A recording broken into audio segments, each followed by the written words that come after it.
Well, hello and welcome to Fun Fantasy FPL. My name is Harry. And I'm Stephen Berry. And Stephen, it is great to have you back after a prolonged absence. I'm sure we've got much to say. And we'll definitely get into that in this pod. A response, if you were. I mean, our podcast seems to be an endless list of responses, firstly between Tommy and Jake, and now you and I guess Yeah. both of them, I suppose. But before we crack into that, let's review how your game weeks have been. It's been two since you've been away. So yeah, talk us through your performance. What you've been happy with, what you've been disappointed about. Well, in terms of what I'm happy with, not a lot. Shockingly, my gambling approach hasn't really paid off, and not having the two best players in the game again has backfired a little bit. My only real highlight, by and large, has actually been Jamie Vardy. I've captained him the last week. I captained him the week beforehand, and he's hauled is a bit of a generous term, but he's got a return both times. So he's been my only sort of hope. Palmer's got me some points, but otherwise, I had Saliba the other week. He obviously got sent off. I've been below the average both weeks, and I now am languishing at seventh millionth in the world or something like that. Hmm. So I'm probably below what 3 million teams who aren't trying, 4 million teams who aren't trying, Yeah. 7 million teams who haven't got a fancy podcast. So yeah, it's not been the best start. Let's put it that way. Yeah, you've been around the 7 million, 8 million on the ranks. I mean, Oh, so I'm yeah, consistent. Okay. yeah. So, but Jake did ask us in the last pod, are we going to persist with the whole thing of having separate teams? I think maybe on wildcard. I mean, you haven't used your wildcard yet. Maybe we should review that Yes. option to at least get you to competitive space, mate. Yes, I mean you very much took the words out of my mouth. That's exactly what I wanted to discuss as part of this pod. I'm A obviously going to be. renegotiation, if you like. Well, it's not a renegotiation. Jake rather accurately highlighted that I was a very magnanimous man and took the right way forward, and you just got everything you wanted. So I'm glad that this podcast I get to has talked or say break my silence. So yes, I Okay. think it's impossible basically. I mean, for example, Rembo, for example, who's obviously been doing incredible since we've spoken about him, Mm, is just one example. Saka, it's just impossible basically. So yeah. well, I will talk not this week nor next week because I think I'm going to wild card after the international break essentially. Mm. I will talk about some principles, which, as you can imagine, will be rogue, will be contrarian. However, yes, I think us not having the same player or one of the same players is probably a step too far. Nevertheless, even with us breaking that rule, I think our teams will be still fairly different based on some of the But principles that I have. But that's one for people to look forward to in a few weeks' yeah. time. Yeah, definitely. I think that's I think you're very right to say that, Stephen. I definitely took advantage. Absolutely went for the teams I wanted. I'm not going to apologize for that at all because FPL. FPL is life, as my Twitter account says. But no. Look, I think it's an important review to have an AGM, as if you like, of our podcast. But look, I mean, I think it's been interesting couple of weeks. For me, my biggest thing has been my defense has really let me down on loads of occasions. Like this week, I went down in rank even though I was above the average, because I didn't get a single thing for my defense, which was really heartbreaking, particularly for Robinson, who got that last minute conceded goal against Everton. Justin, I brought him into the vibes. He got 10 points. I got overexcited and I've played him every week. Um, but To yeah, be fair, he's done well for you. The fact he got was an assist and a clean sheet the second you brought him in, I think. yeah, I think if yeah, you're disappointed already, just because he didn't get 15 points again or whatever it was, yeah, I think is a bit of a yeah. bit of an overreaction. No. I'm not disappointed in that respect. It's just more like he's had very like winnable or clean sheet Sure. games, right? So he had Forest away at home, sorry, and he's got Ipswich away this week. I have no confidence that he's going to get a clean sheet. But I mean, if I look at my back line for this week coming, I've got Fleckham, who's got Fulham away. I've got Robinson, who's got Brentford at home, so they're playing each other. I've then got Mikalenko's got Southampton away, and Justin who's got Ipswich away. Now, on the face of it, maybe there's two clean sheets in there, maybe an Yeah. attacking return. But I do feel it's going to be 4 points between the four of them. Um, Well, And it's yeah, actually I mean, highlighted a theme, I'd say, of this podcast, which is I think it was very unfortunate the first week I missed. One, because some guy called Champ got to come on, which wasn't ideal. Guy called Champ and doesn't win the league. I mean, anyway, we'll get to him later. But the three players, I think two things were said. I said three Wolves players who all scored that weekend, which was very annoying. And Barry, you said, if you don't have a good defense, you don't do well. I always like to build from the back, and you have ignored your own advice, Barry. I know. And look at what has happened. So yes, I think Yeah. another thing of this pod is we have lots of great ideas, not very good actions. No, definitely not. And I think I've been far too conservative. And this week's really stung me. Like transferred out João Pedro. Okay, fine, but I transferred out for Raul Jimenez, which is always a nice thing to own. Raul Jimenez, he's a good little player. And then I benched him because I just couldn't really start him. And then I got Saka down to Johnson. And of course, Dr. Tottenham turned up to Crystal Palace. He couldn't buy a win. And they lost, and then Saka scored in the first minute, a lovely little, or first 9 minutes, whatever it was, and a lovely little goal against Liverpool. Yeah, really disappointed, almost like angrily wild carded on Sunday night. Have you? With that? Nearly, I nearly did it. Okay.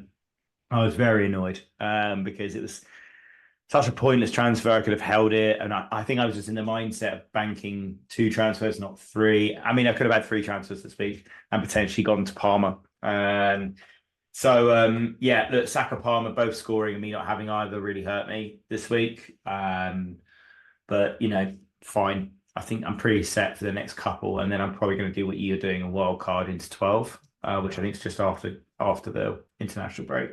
So we're going to wild card at the same time. Very interesting. Yeah, I think it's where my team sits. I mean, at the moment, in terms of my front line, I've got Johnson at home to Villa, I've got Rodgers away to Spurs, Salah's got Brighton at home, Bomo's got Fulham away, Smith Rowe's Brentford at home, Haaland's got Bournemouth away, and Jackson, who's somehow scoring, has got Man United away. But maybe new manager bounce, you never know. And this makes it more of a pointless transfer for me. Raul, I just can't see myself starting him over any of those players. Maybe Rodgers, but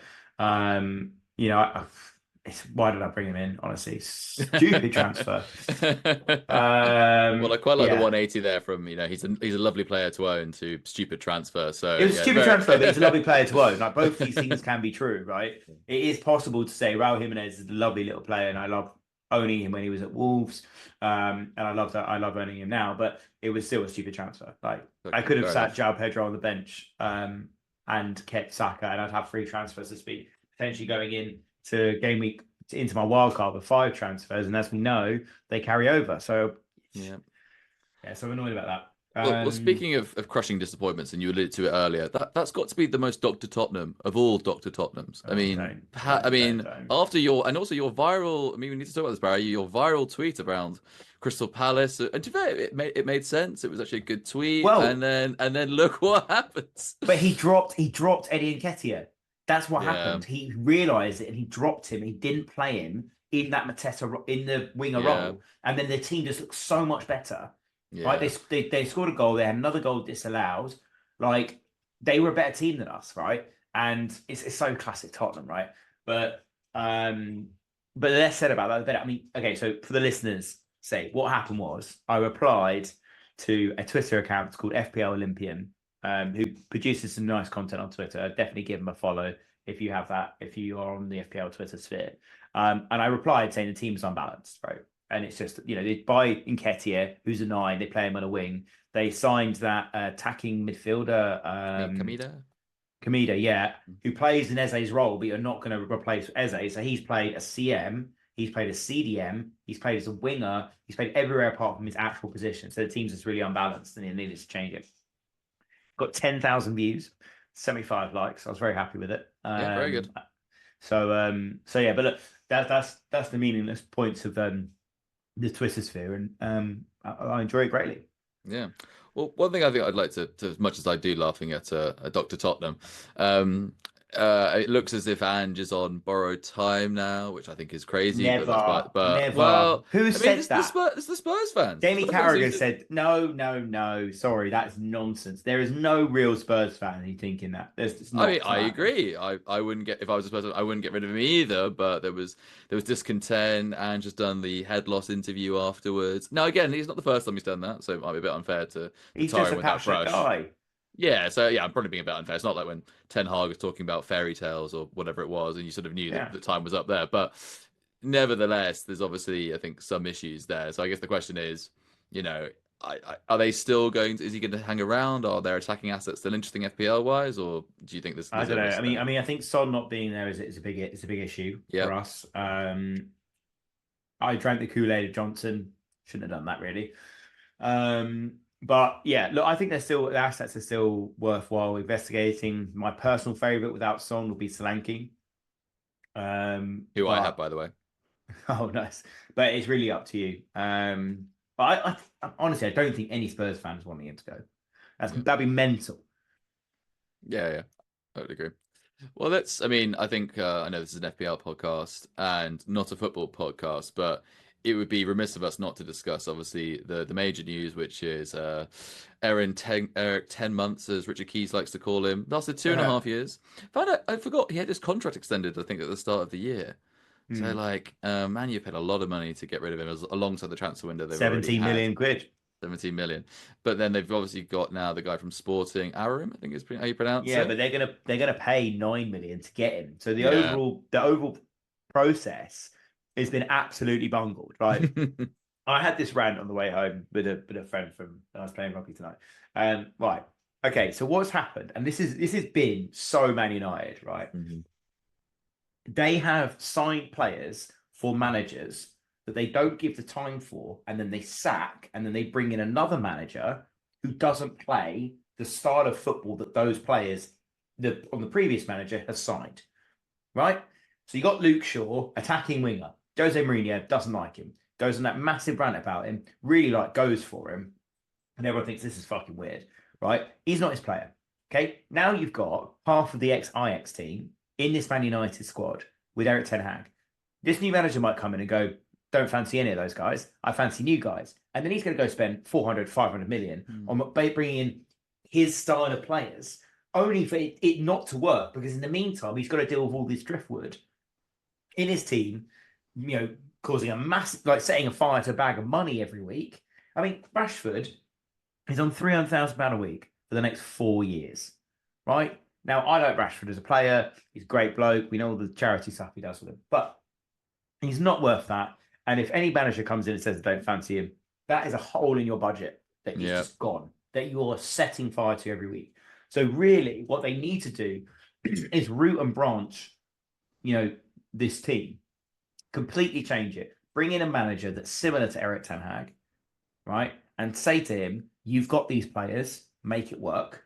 You can bring in 1 or 2 youngsters and who are like of your flavor and slowly change the team to the image that they want them to. If they try to do any of these big money signings to fix the problem, it will not work. And we will be back here in 2 years' time saying the same things.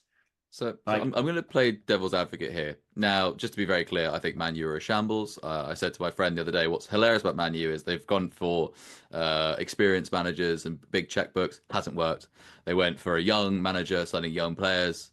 Hasn't worked. So just to be very clear, I don't think anything's going to work for Man U. But just to, elaborate on a point you made there, Den Hag came in because he's meant to be playing this, tiki-taka, high pressing, and just signed all these Ajax players, Martinez. Onana wasn't at Ajax, but was seen as sort of someone who can pass as a goalkeeper. That was seen as very important. Casemiro, to a certain degree, was sort of seen like that. And De Beek, who he never played, for example. Nevertheless, Eric Ten Hag, when he came in, abandoned that immediately. So you have to criticize him there. He was given a lot of money. He was given a lot of players that he wanted. He had 2.5 years. Wasn't given no time. But he was forced into pragmatism. He could argue he's right or wrong there. And the guy that they've signed is meant to be what Ten Hag is essentially. So in theory, these players who are signed for Ten Hag are meant to play this, possession based. On Football Manager, it's called the vertical tiki taka, I believe.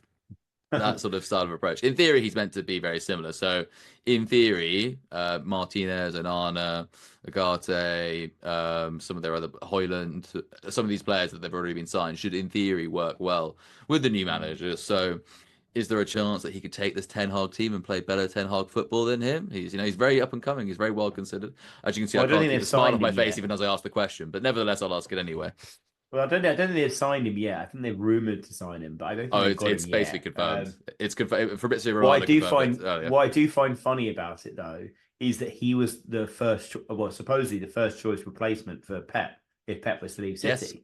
And so basically, what they've done is they've said to City, "Okay, we're going to take your first choice candidate, take him to our club, and probably ruin him.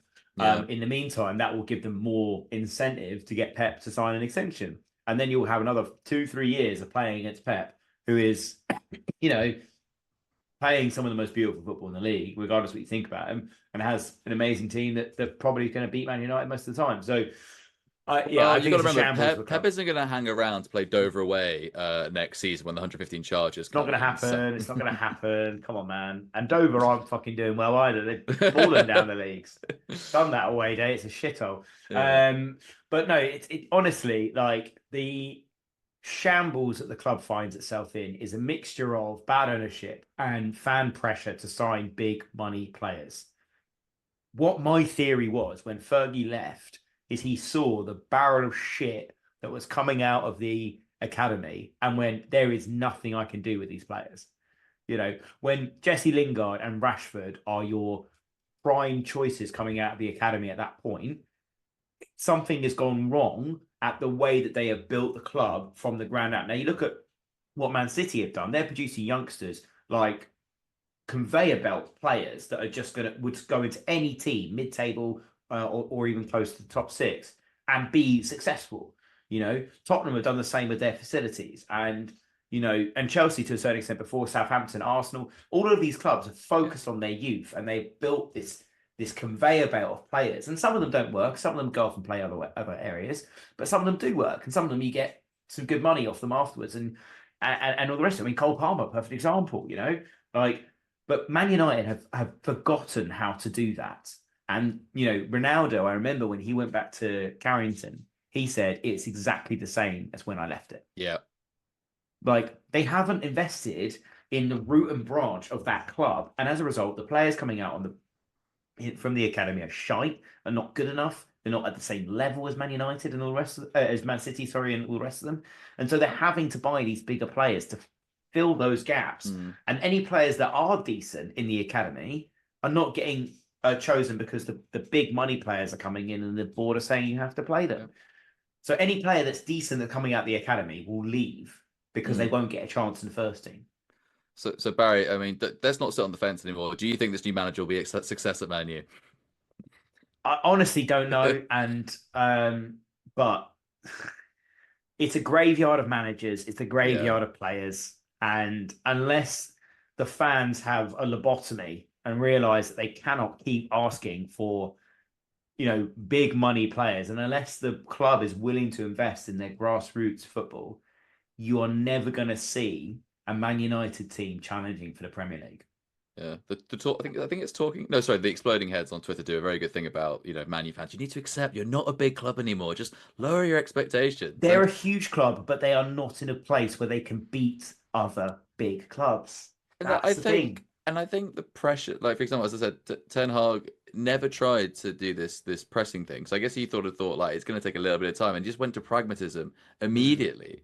Now, he came with a big rep. He should have been able to. Again, I mean, it's not quite the same, but Arteta was given a little bit of time. He was able to sort of implement. He was given a bit of freedom there. Pep had his first season at Man City. I think you need to remember it went terribly. Made lots of mistakes. Now, did he have the same rep as Ten Hag? Absolutely not. Klopp also started a bit slowly. He was so like. If a manager feels like they need to succeed immediately, they're never going to grow. They're never going. Because they need to rebuild.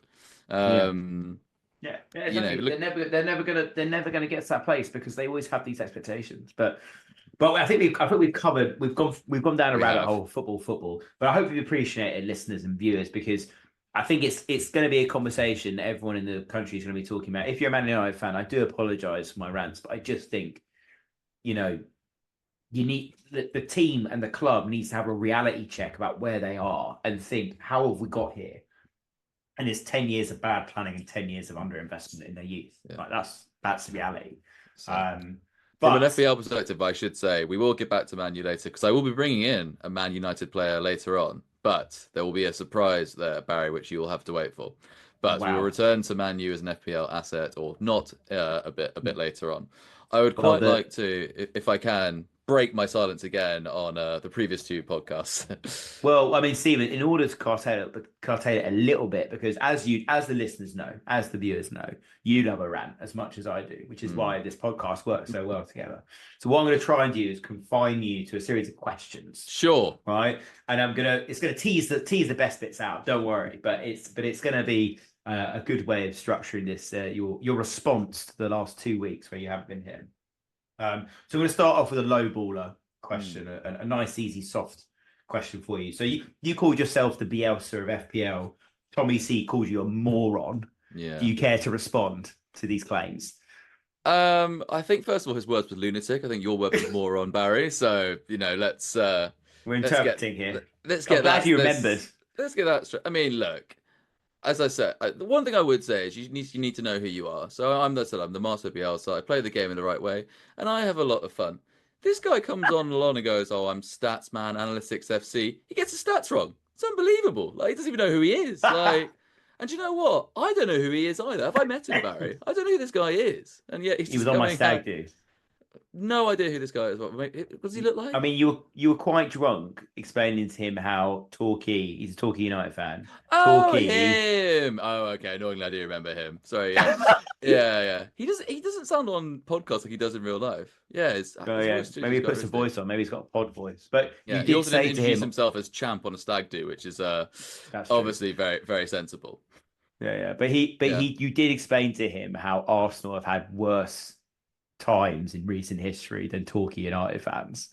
I mean, that's got to be one of the most ludicrous shouts I've ever heard from you. No. That's not what I said. I just made a point that happiness is relative. So, like, if you support, I didn't mention, Torquay's a very bad example because they are awful. Like, they plummet. Like, they are definitely. There are clubs like Sunderland, Oldham, Torquay. There's a few other ones which are absolutely atrocious to support, and definitely it's better being an Arsenal fan than some of them. Nevertheless, if you're like, I don't know, mid-table championship club or mid-table League One club and you go on a bit of a run, like I don't know, like as a West Brom fan, they've probably given up on the Premier League a long time ago. It's sort of, I'm only mentioning West Brom because he was on recently. Yeah, he was. I'm just saying happiness is relative, essentially. Okay, let's put this another way. I think some of the most miserable fans are still Everton. Like, even though they're in the Premier League, like honestly, if you compare Everton to like a Stoke fan or they are just constantly miserable. So that was the point I was making, that happiness is relative, essentially. That was all. Okay. Cool. So yes, but either way, he came on saying he was the stats man. He got his stats wrong. No wonder why he's last of the stats league. That's all. That'll be my final point on him. Okay, last of the stats league. Well, I think he's second or third in the mini league. Doing very well. Rita lost her place, top spot, to a chap called Brian, who we'll come back to later. I believe there's things called like natural variance and statistics, where basically even things that aren't good can come out on top every once in a while. So I'll give him that one. Wow, using data and stats to respond and diss Tommy C and Jake. I mean, they'll enjoy that. If it makes you feel any better, he's completely in my head rent free. By the way, after that podcast, I captained Vardy immediately after that podcast. Like, he has been absolutely in my head rent free. This is sort of my attempt at evicting him from my head, but I guess it sort of helped. It sort of worked. But yeah, he was. As I said, I'm going to captain Vardy 3 times now, just based on his one podcast. So that's the impact that he's having. I like to consider this pod as almost like therapy. It's important to get all your feelings and thoughts out there. But I mean, were you convinced at all? Because I mean, Tom and Jake, outside of just going for you and anyone else I could care to mention, they did obviously put a case forward for data analytics FC. Obviously, this podcast is more about the vibes, the good times, and all the rest of it, and the mad lunatic shouts. But were you convinced at all by their argument about how they set up teams and how they play the game? Oh, like it's unbelievable that Jake was happy that a man who doesn't watch Premier League football was winning fantasy. Like, how can that be a good? How can that be a good thing? And that actually really got me thinking about fantasy. And I know they're doing this challenge thing, but I think the game needs a complete rehaul. If somebody who doesn't watch football is winning a football game, that can't be a good thing. I think these challenges are FPL testing the waters around like what was interesting, what worked. And I think these challenges will start to bleed into the game normally. We've obviously got this mystery chip this year. They've changed the wildcard system. I don't work at FPL, but it's I'm getting the impression that they're looking at the underlying data. For example, I think this year they didn't have any player growth. I think it was 10 million and 10 million again. Mm. Basically, they're looking at who are the repeat players. I think, in terms of the repeat players, it's probably about 400,000. That's probably capped. So I think they've realized that they need to change it. As I said, a game where somebody who doesn't watch football is winning, I don't think is a very good But thing. how do you change that, right? Because you can't change data, right? And you can't change how people interpret it, and you can't change variance, right? You And change the rules of the game. So like I don't think you should change the point system in terms of a defender getting X or a striker getting Y. What maybe one thing you could do is like strikers get more for an assist than midfield. But I don't think that's just sort of marginal Mm. gains. What I would do, for example, and again, it's very much what that I would like to do is, for example, you have to captain somebody from every Premier League team at least once. So at some point, you have to captain a Leicester player, you have to captain a Southampton player. That's a That's what nice I rule. I would like do. that. That's a Now, nice now rule. I I like really that. thought about that one because one, for someone like me and the casual, she'd be like, okay, that's just really amusing. I was thinking that if you say you don't do it, so you only captain Man City. If you sorry, say you captain 19, but you don't captain a Man City player, at the end of the season you get a 200 points hit. If you don't captain a Leicester player, it's only like 10 or something. So like, these are the sort of Wow. things that you could do. And in terms of like, so I think it's important, not as much as I'm not one of them. I do think Analytics FC has been very good for the game. Like, it's great for us. People have made incomes from this. I Mm. don't, I don't want to completely throw that away. But then these guys have got something even more fun they can do. They're like, oh god, when do I captain a Leicester player? Southampton are going to lose every week. Or imagine trying to work out when to captain a Sheffield United player last season. If Mm. you're a stats man, you could have a lot of fun with that, trying to work out when to do it, Yeah. when you think they might get some form and something like that. So Yeah. again, it's just an idea, but I think again, I don't think I think FBL are onto this already. Given the big rule changes this year, there was a bit last year. They're doing these challenges. I think they've Mm. realised that the game needs fundamental change, and I think that's going to come in next season or the season afterwards. Yeah, I like that. I like that idea. Although I think I would put a points deduction greater on the smaller teams because like you can captain Haaland every week and then throw Well, in that's an what I'm saying. So Ipswich if you throw. don't, if you don't, sorry, I meant, oh, you're right. I meant to say the other way around. Yeah, yeah. So if Yeah, you, yeah. yeah, sorry, you know The what I meant. pun. Yeah, Yeah, I know what you meant, but the yeah. punishment should be for not Yeah, captaining exactly. the Sorry, lesser yeah. If you players if you on don't lesser captain a Man City teams. player, it would be 10. Leicester player would be 200 or Yeah, something like that. yeah. Because I mean, I'd be full captaining Alt Nori Wolves, Yeah. or someone like um, maybe I don't know Danny Ings. Oh, I could get on the dings. Yeah. I get on the dinghy, get back on the dinghy, as I used to say for Danny Ings, which is great. Yeah. But But yeah, just no, as a final note there, thank you to both of them for stepping in. They were both excellent, good additions to the pod.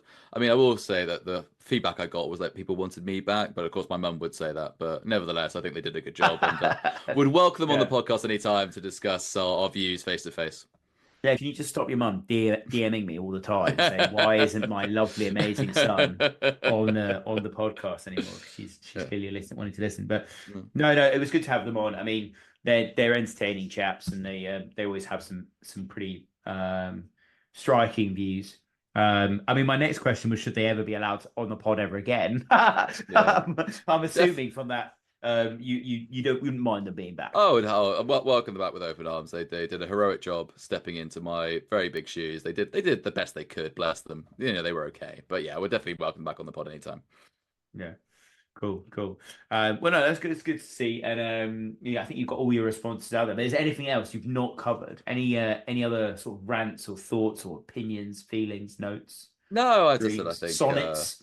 No, I think I got most of it out there. My next step is just to get Champ out of my head. That's he's been living in rent free there for up to 3 weeks now, which in London is a lot of money. So I Yeah, need to it's a be lot of moving money. on Yeah, this. yeah. Well, Tommy C would love that. I would love that. So you've kept us waiting long enough. You said you're going to make a couple of transfers. Yeah.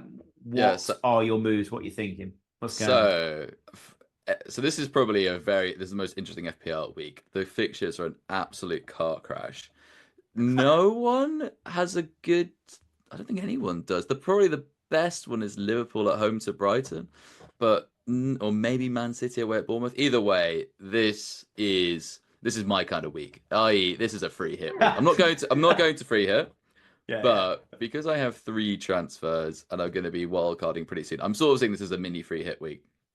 So obviously, I'm going to be going pretty rogue. And do you know what? I think this is a time where you could take a bit of a risk. If you've got a wild card left, the fixtures this week and next week are not great. And there's an international break. Injuries could happen. I think if you're sort of stuck, Analytics FC, you're sort of stuck, got the same players. This is the time. This is the time to take a bit of a punt. So what I'm going to do in terms of transfers is I've finally lost patience with Matson. Digney got another assist, by the way, at the weekend. All those points that he has should be his, but nevertheless, hasn't come in. And I'm going to transfer him in for a Nottingham Forest defender. Nottingham Forest defenders, no one has any of them, and I don't know why. I mean, I don't know where they are in terms of clean sheet, but they're pretty good defensively. yeah. I Um, started with one. and they're all very, very cheap. So I will be transferring in a Nottingham Forest player. So some of the things is, of course, this being me, I'm not going to be going for the obvious one, which is Aina. So I'm torn between Moreno or their other centre back. I'm probably going to go for the left back though. The only concern I have, and it's a question for you actually, Mm. is it Neco Williams? Does he sort of compete for his Nico place? Williams. Yeah, I Nico Williams. started with him, and then he lost his place. I don't And really know why. he's lost it permanently to Alex Marino, you think? I don't know. I mean, I would go with Murillo in the middle of the fence Mm, because he loves a shot from outside the box. He's very aggressive at corners. Um, and then their other centre back whose name escapes me is called like Kazbeki because something or other. yeah, yeah. I he is Milinkovic, I think. Yeah, Milikov. That's the I'm one. not sure you Yeah, pronounce it, but something like that. Apparently, he has got missed a chance. Was it against Ipswich? I can't remember. He missed a chance where the XG was about 0.9, right? Which is pretty impressive, but it's also pretty impressive he was in that position in the first place. So I think him or Murillo would be my choices. Aina, I like Aina. I mean, he's got his place down. Okay. He's producing he's getting a couple of clean sheets here and there, but yeah, look, But Forest Barry, are not great. unfortunately, you haven't been able to persuade me. I'm going to go for Alex Marino just because he's got all the things I like in a player. Low ownership, less than 1%. He's fallen in price again. That really appeals to me, and his expected minutes are at risk as well. He's So these are fallen in three. price, and that really appeals to you. Oh, What? when FPL players start selling a player, that's when I start looking at them like, okay, I'm going to see something that they haven't seen. Fuck's So sake. yeah, so And yeah, there we he's got have it. Your ethos as an FPL player in a nutshell. exactly. So Oh my next Christ. transfer is on a serious note, Nottingham Forest defenders. All of them are cheap. All of them are low owned. Yeah. What are you waiting for? Forest are Sells got fifth. the Sorry. assist somehow. Well, there you go. Yeah, Sells is. I mean, I probably wouldn't go for a goalkeeper, but if you've got a wild card, he's definitely worth considering. Yeah, I think so. But yeah, Nottingham Forest defenders, I don't really see what's not to like about them. And the only thing is, if you think Nottingham Forest are going to fall off, but what are how many games this season? 9, 10. I think Yeah. 9, 10. It's no longer a fluke. They're a good team. Yeah, I think they're considered to be a decent team. Well, I mean, yeah, it looks like they're in a good position, and sales is at 4.6, ownership of only 4.8%. Mm. No way, that can't be right. 4.8, it seemed like everyone in the game owned him when he got that assist, but that's what always happens with the FPL Twitter sphere. Yeah. As soon as he gets anything like that. But so you're thinking of Forest defender. And what Yep, so else? I've brought so next we're going to midfield, and the fixture to target for midfielders and attackers this coming week is of course Ipswich Leicester. Both teams, neither of them can defend. Both of them are quite good at scoring though. I mean, that game is either going to be 0-0 or 8-8, and I'm hoping for the latter, obviously. So I'm going to I've already got Vardy, so and just because of your love of Ipswich, I'm not going to go for an Ipswich player. Although I mean that is tempting. And Hutchison hasn't scored so far this Why season. not Liam Delap? Why not Liam Delap? He should have scored. He got a goal the weekend. He should have scored two. Because I've already got Vardy, and I think I've made my decision on the cheap forward as to go for him. But Delap is definitely tempting for this week. But the Leicester midfielder I'm going for, Buonanotte would be the obvious choice. So obviously I'm ignoring him. I know Barry what you're going to say, and quite frankly, again, this is the problem with FBL. There needs to just be principles in your life. I say, the fact that Harry Winks is 13% owned shows how little got an principles there assist. are. Got an I, assist though, I don't Stephen. He care. got an I don't assist. care. I don't care. Honestly, There are more important disrespect. things. There are more important things, and like pride and having personal pride, and you cannot have pride with Harry Winks in your FPL team. You just can't. So another player again screams me all over. Low ownership, 0.4. Creams you all over. Yeah, screams me all over. That's a popular phrase in Stephen's life. Screams you Indeed. all over. Yeah, nice. So he's low ownership, 0.4. Again, fallen in price. When he's going to these 0.4 and fallen in price, that's pretty impressive. And isn't guaranteed to start. And that is Fatawu at Leicester. I'm hoping he's going to get his. So he's somebody they signed. I don't know who they signed him Oh, he's a for. winger, isn't he? And Yeah, yeah, he and came on against Cooper's Southampton. indicated that Yeah. he's he was basically training, getting ready for the Premier League, our league, and he scored, I believe, last week. So again, this just screams me, as I said, it's a punt. He's not guaranteed to start, but if he does, I'm in business basically. So yeah, I'm going for him. Yeah, so he's 0.4% owned, 5.4 million. Gary Neville rants about him. He says he has to start, he has to play. Yeah, But yes, Gary Lineker, not Gary Neville, but. sorry, Gary Lineker. Yeah, sorry, my bad. Did you see who Gary Lineker, by the way, said would be the ideal Man U manager? Who? Lee Carsley. Lee? Yeah. Why? He said he's a good coach. The person who couldn't handle being interim England manager would be the one to step into the Man U cauldron. But yeah. Sure. Yeah. Well, I mean, I've Anyway, heard McKenna. McKenna's been linked as well, but I mean, that would be really mean, I think, Yeah. them to nick a manager. But anyway, back into Man United. We're not there, Stephen. We're not there. well, actually, no, we do go back into Man United because my last transfer is Christ. I'm feeling Man U. New manager bounce, Rude Van Nistelrooy masterclass. They're at home. And Barry, I'm going to give you a complete free hit here. If you had to go for a Man U player, Barry, if you had to, who Which would it position? be? If it gives it is it an attacker or a actually, defender?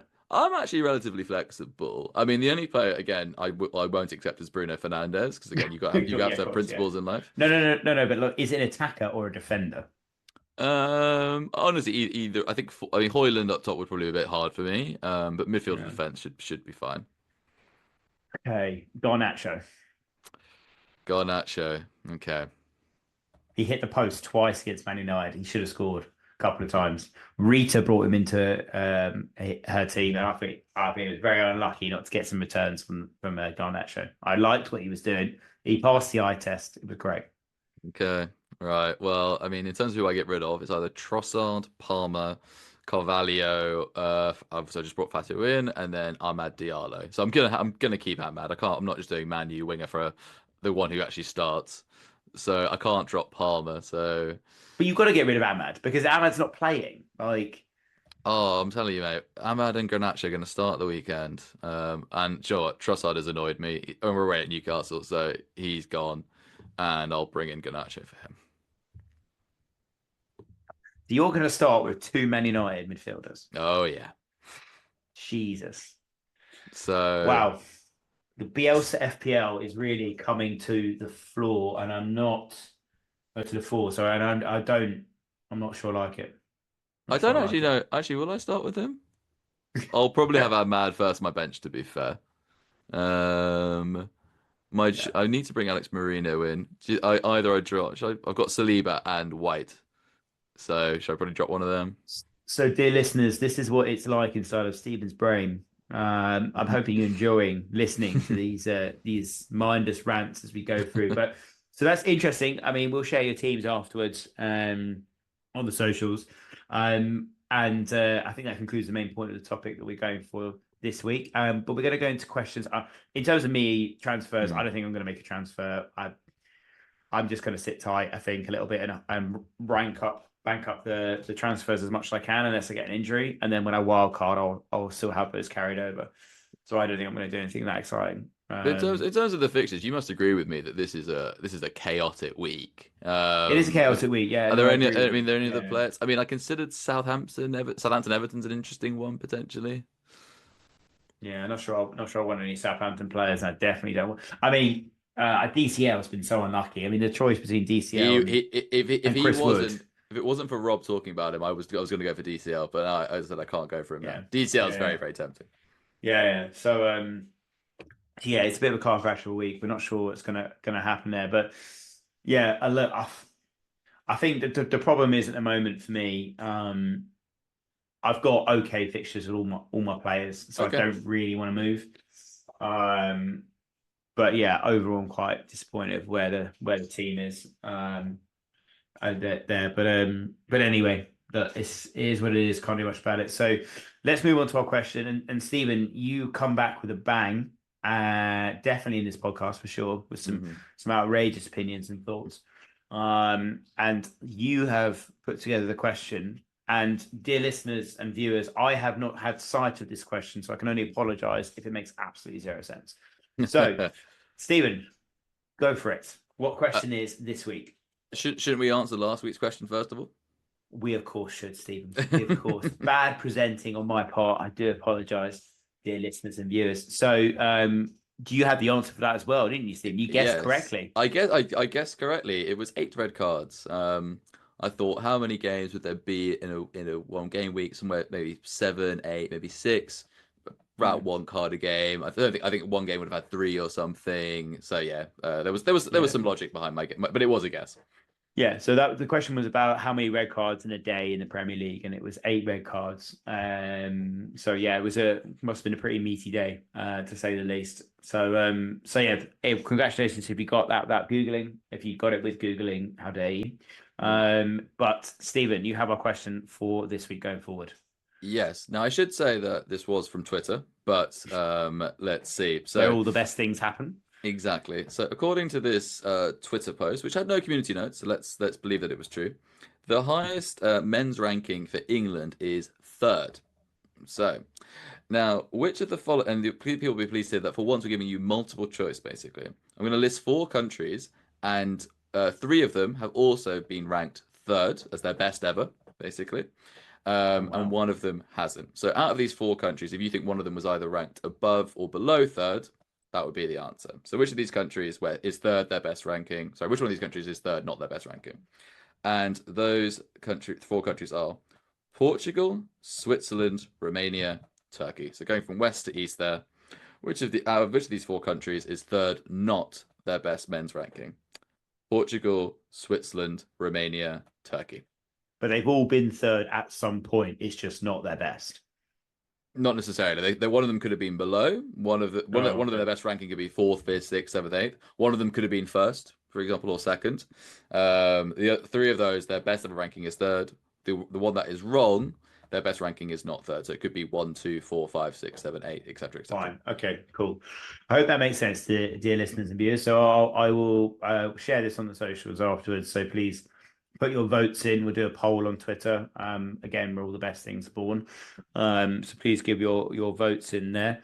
And look, this is our second YouTuber a recording. So Stephen, you are now officially a YouTuber. How does it feel? As a man, who I think has watched 11 YouTube videos in his life. I don't really know. I don't know if this is a big deal or not. So yeah, right now, weirdly numb about the whole thing. Let's see. Yeah. It's just so excited. Can't wait for it. So yeah, please do give a subscribe and a like to our YouTube channels. Please follow us on Instagram and Twitter. keep all comments coming through and feedback and all the rest of it. It's been really useful. And we really appreciate you guys joining us on the journey. Last person to thank, of course, is our producer and just my wife, not everyone's wife, which Stephen keeps selling off to. It's your words, It's not mine. not. It's just not, Stephen. It's your interpretation, Rita. So thank you very much for editing this absolute car crash of a podcast. Which, to be fair, whilst it is a bit of work, she does enjoy it and she does laugh along to the absolute carnage and chaos. Although I will let a little secret out, she laughed more at Jake than she did Tommy C. So Wow, one in the eye for Champ there, absolutely. But all remains to say is I hope you have a good week. Play it your way, have a good time. Don't worry about it, don't stress on it too much. Thanks for listening, and goodbye. cool. Thank you.